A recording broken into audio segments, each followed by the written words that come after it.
Hey guys, this is Saxable.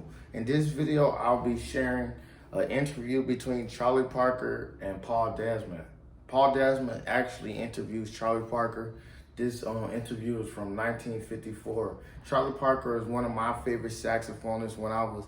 I discovered Charlie Parker at the age of 13, and Charlie Parker is one of the greatest saxophonists. He was the one that really innovated and created what we call bebop in this language, and some of these ideas saxophonists still play today. I said I discovered Charlie Parker when I was 13, and what happened was I heard this interview, and I just I started getting so amazed by bebop, and I just want to experience what it was like living in that time period and just get like some knowledge of that era, and I just really want to be a part of that culture, that bebop, that jazz culture. So I will listen to this interview. So I want to share this interview with you guys on my channel. So make sure to like and subscribe this video. I'll be leaving some comments at the end of this video, so stay tuned. Music, because there's many good people playing in that record, but the style of the alto is so different from anything else that's on the record or that went before. Did you realize at that time what effect you were going to have on jazz, and you were going to change the entire scene in the next 10 years? Well, let's put it like this. No, I had no idea that it was that much different. Well, I'd like to stick in a question, if I may. I'd like to know why there was this violent change, really. After all, up until this time, the way to play the alto sax was the way that Johnny Hodges and Benny Carter played alto. And this seems to be an entirely different conception, not just of how to play that particular horn, but music in general. yeah, how to play any horn. I don't think there's any answer to. It's just the way you speaking, John. Yeah, that's what I said when I first started talking. That's my first conception, man. That's the way I thought it should go, and I still do. I mean, of course, it could stand much improvement. Most likely in another 25 or maybe 50 years, some youngster will come along and take the style and really do something with it, But, I mean, ever since I've ever heard music, I thought it should be very clean, very precise, as clean as possible anyway, And more or less to the people, something they could understand, something that was beautiful, Mm-hmm. There's definitely there's stories and stories and stories that can be told in the musical idiom, You wouldn't say idiom. It is so hard to describe music other than the basic way to describe it. Music is basically melody, harmony, and rhythm. But, I mean, people can do much more with music than that. It can be very descriptive in all kinds of ways, All walks of life. Don't you agree, Paul? Yeah, and you always do have a story to tell. It's one of the most impressive things about everything I've ever heard of yours. And that's more or less the object. That's where I thought it should be. Uh-huh. Another thing that's been a major factor in your playing is this fantastic technique that nobody's quite equaled. And I always wondered about that, too, whether that came behind practicing or whether that was just from playing, whether it evolved gradually. Well, you make it so hard for me to answer, because I can't see where there's anything fantastic about it at all. I put quite a bit of study into the horn, that's true. Uh-huh. In fact, the neighbors threatened to ask my mother to move once when I was living out west. I mean, they said I was driving them crazy with the horn. I used to put in at least from 11 to 15 hours a day. Yeah, that's what I wondered. Well, that's true, yes. I did that for over a period of 3 or 4 years. Oh. Yeah. I guess that's the answer. Well, that's the facts anyway. Yeah. I heard a record of yours a couple of months ago that somehow I've missed up to date, and I heard a 2-bar quote from the Close A book. It was like an echo from home. Oh. Yeah. Well, it was all done with books, Naturally, it wasn't done with mirrors. This time it was done with books. That's very reassuring to hear, because somehow I got the idea that you were just sort of born with that technique, and you never had to worry too much about keeping it working. I'm very glad that he's bringing out this point, because I think a lot of young musicians tend to think that Yeah, they do. They just it go isn't out, necessary to do this. go out and make those sessions and live the life, but they don't put in that 11 hours a day with any of the books. Oh, definitely. Study is absolutely necessary in all forms. It's just like any talent that's born within somebody. It's just like a good pair of shoes when you put a shine on it, you know? Like schooling brings out the polish, you know, of any talent that happens anywhere in the world. Einstein had schooling, but he has a definite genius, you know, within himself. Schooling is one of the most wonderful things there's ever been, you know? I'm glad to hear you say this. That's absolutely right. Yeah. Well? How about another record? Yeah. Which one should we take this time? You want to skip a little while? And Charlie picked out Night and Day Okay. as one of his records. This is with a band or with strings? No, this is just with the large bands. I think there's about 19 pieces on this. Why don't we listen to it and then we can talk about it? Bells. Okay. Charlie, this brings us kind of up to where you and Diz started joining forces. This next record we have coming up. Where'd you first meet Dizzy Gillespie?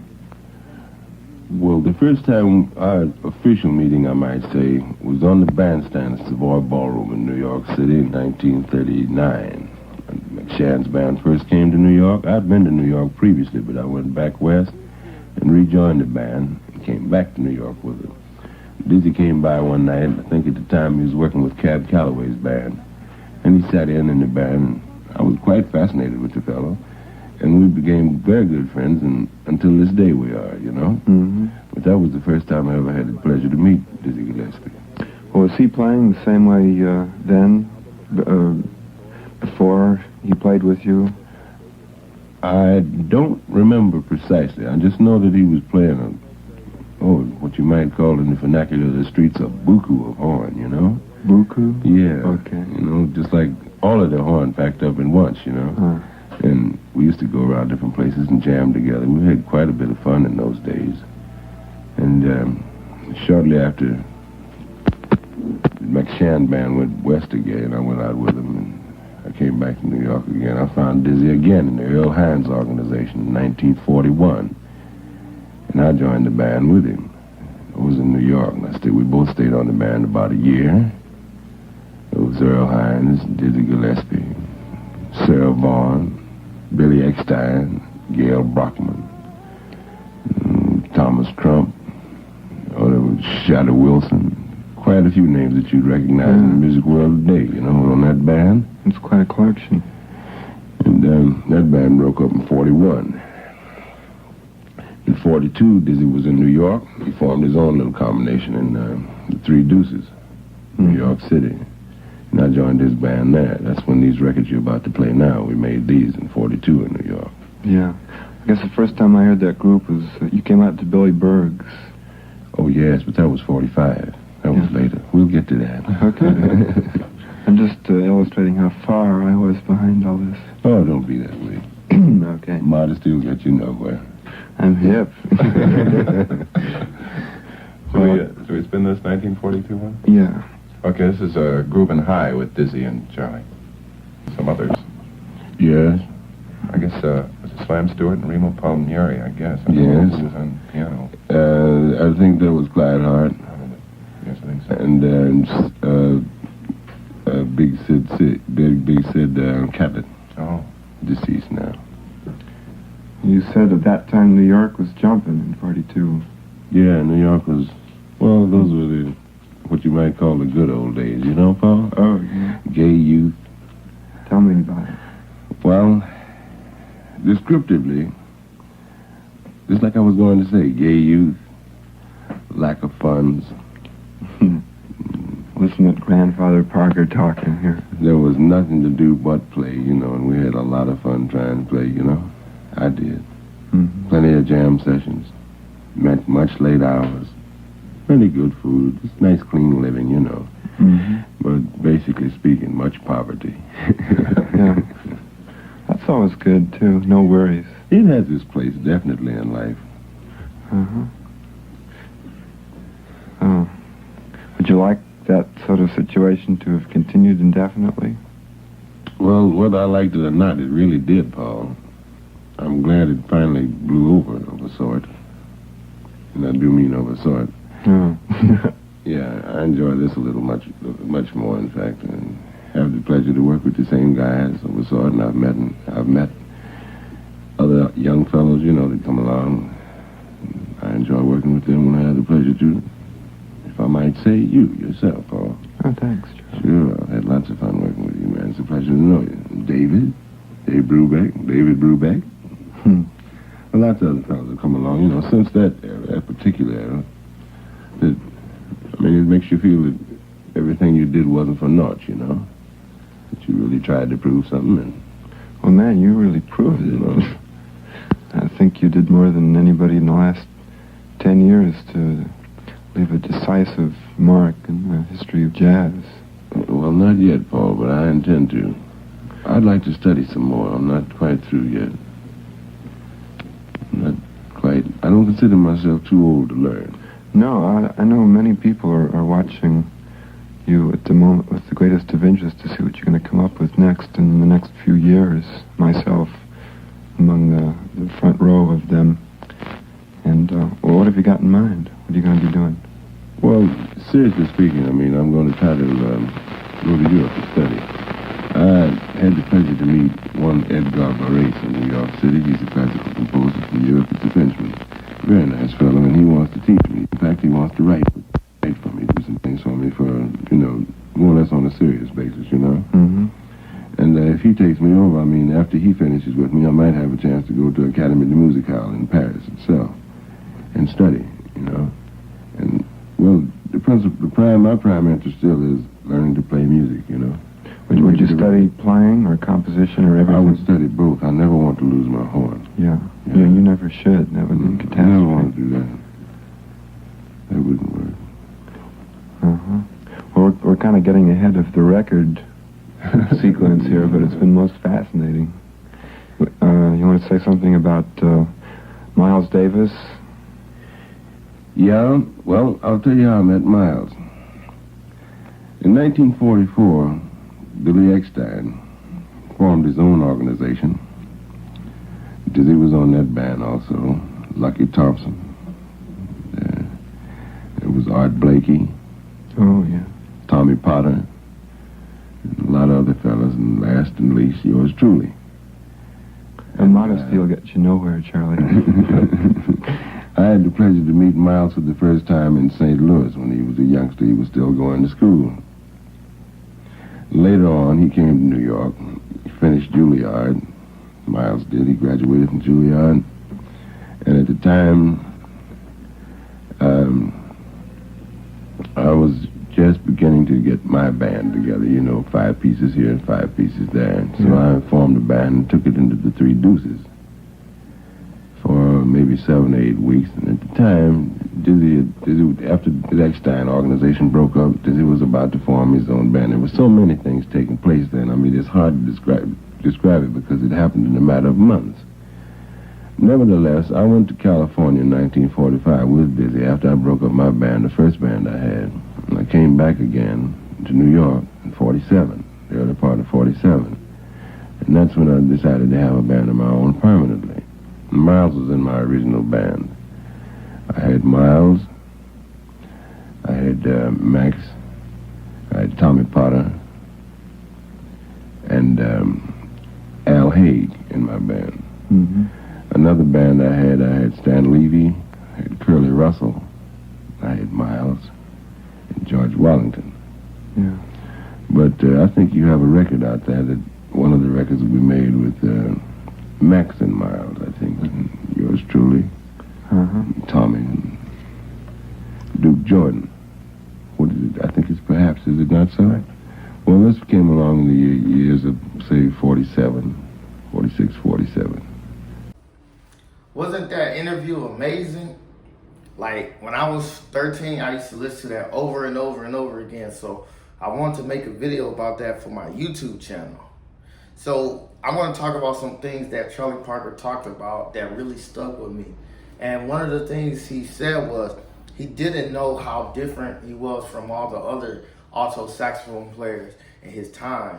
And, you know, a lot of times musicians are trying to innovate. They're so focused on innovating. And like, I got to do something different from everybody. But innovation, it just comes naturally. Like, it's not something that you can just force and like just make happen. It's just something that happens because you've been studying the history, you've been studying the times, music is all about expressing yourself. And so that's one of the things that I thought. If you hear Charlie Parker, you know, a lot of the media, they try to talk about how he was on drugs and alcohol. But if you really listen, you can hear that Charlie Parker was a really intellectual brother. And he was very humble. And then another thing, a quote that always gets me is he says, some youngsters are gonna come by and really take this music. And those youngsters were other saxophonists. At the time, you know, John Coltrane was a youngster, and Sonny Rollins, these are other people. Now, myself, excuse me, one moment. Now, myself and all the musicians today, we're all coming and we're all trying to father this music. And one of the things I think about, like, you know, Barry Harris passed, but before he passed, he started working on teaching bebop online through Zoom, and that made me start thinking, okay, if the masters were alive, Art Blakey, Charlie Parker, John Coltrane, and where the world is virtually, how would they have innovated the music? When Charlie Parker says a young musician is going to come by and take this thing together. So we saw what Charlie Parker, Sonny Rollins, and John Coltrane, and all these great masters did. One thing that gets me thinking about, okay, now it's in our time, it's in our era. So how are we going to continue the music? So one of the things I'm thinking about, okay, you know, these guys, they have the technicalities of the music as the highest level. And you know, now today, people can't, there are people that can process this type of high level music, but not everybody can process this type of music. So like, how can we keep this?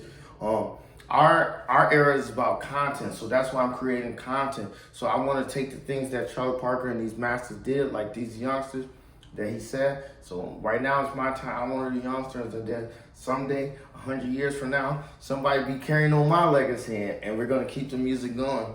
But you know what I'm saying?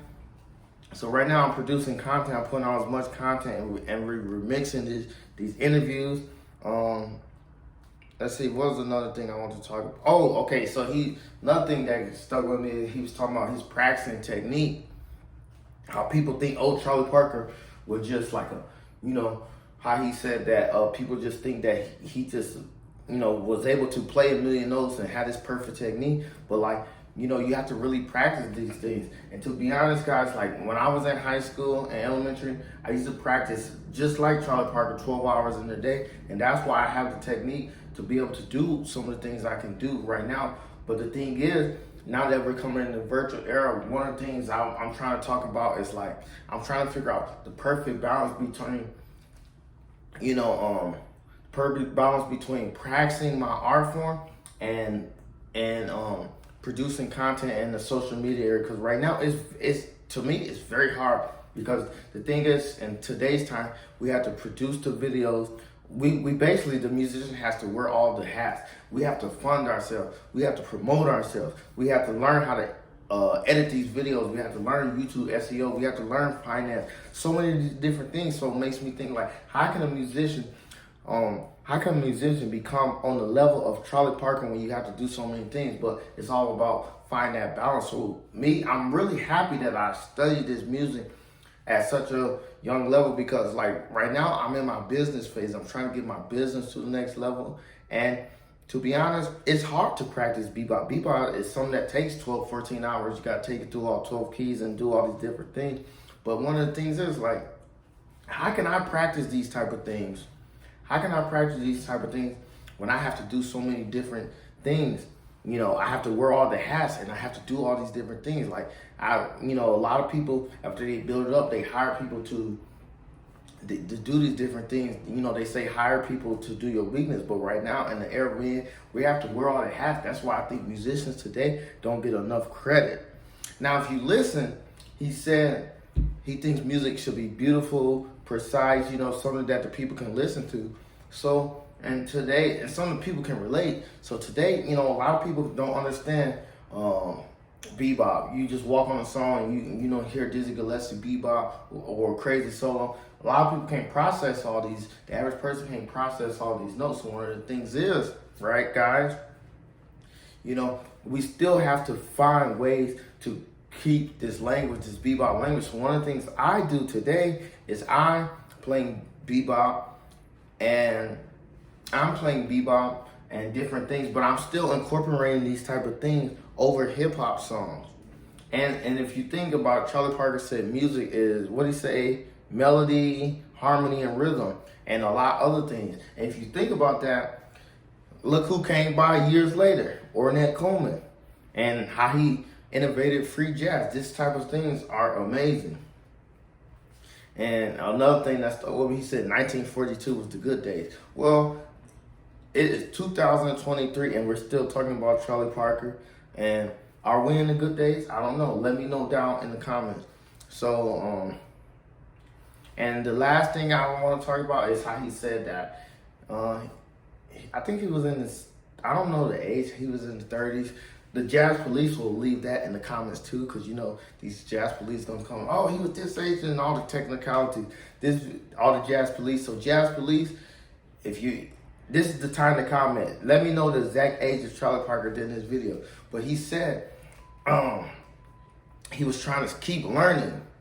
And so, you know, one of the things is we all have to keep learning. We trying to innovate this music. So I'm asking, while I'm alive and breathing, somebody 100 years from now, after I'm going in the grave, to carry on my legacy of creating this content, keep my music. And we all love Charlie Parker. Everybody like and subscribe and share this video, y'all.